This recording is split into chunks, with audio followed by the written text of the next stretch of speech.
8 ka branches sa usa ka visa consultancy agency sa tibok nasud ang dungan nga gironda karong adlaw sa Department of Migrant Workers. Kini man illegal matud pa nga nagapang-recruit og mga buot magtudlo sa Amerika. Ang detalye sa live report ni Argil Relator. Argil. Sara, sa mga interesadong manarbaho, isip teacher sa Amerika, sigurohon gayud ninyo nga lehitimo ang katransaksyon nga agency. Sige, pahigayon man god nga operasyon kaganina no sa DMW sa 8 ka mga branches sa usa ka agency sa tibok nasod, usa ni ana ang naa sa Davao City. Ang maong agency dili otorisado nga mang-recruit alang sa mga mo-apply og teacher ug uban pa didto sa nasod Amerika.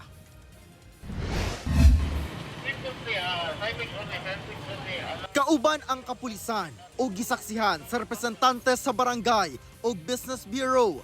Gilusad sa Department of Migrant Workers kon DMW ang operasyon batok sa usa ka opisina nga naasulod sa usa ka building sa MacArthur Highway, Barangay Maa, Davao City, Biyernes sa buntag. Human makagawas ang mga naabtang empleyado.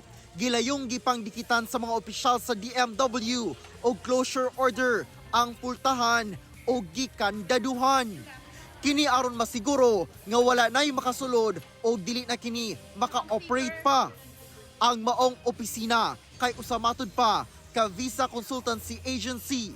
Apan nasayran sa DMW nga nalambigit di ay kini sa recruitment o placement activities nga walay igong dokumento gikan sa DMW nga mamahimo kining makapang-recruit.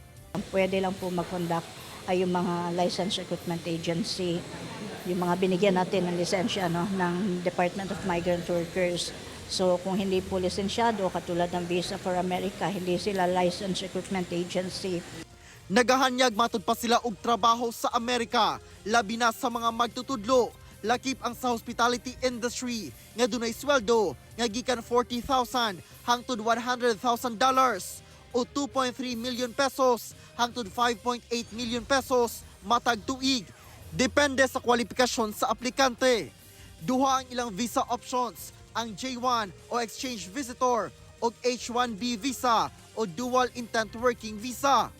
Luyo nga nagasaad ang ahensya og assistance aron makasecure og placement. Wala matud pay garantiya ang timeline sa deployment.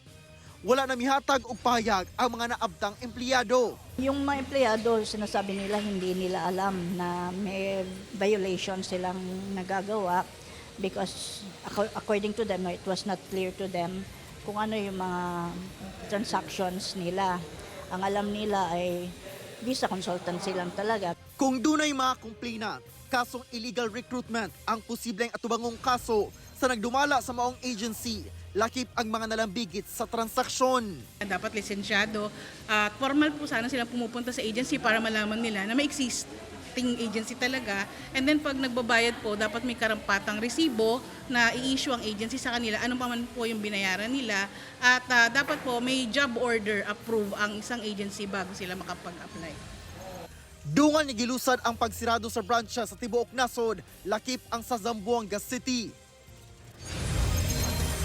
Sara, sa mga kliyente nga nakatransact na sa maong agency, mamahimo ang mudangop sa buhatan sa DMW 11 aron nga maka-file og reklamo. Labi na kadto mga nakasumite na og mga dokumento ingon man nakabayad na sa ilang transaksyon. Sara. Okay, daghang salamat Argil Relator.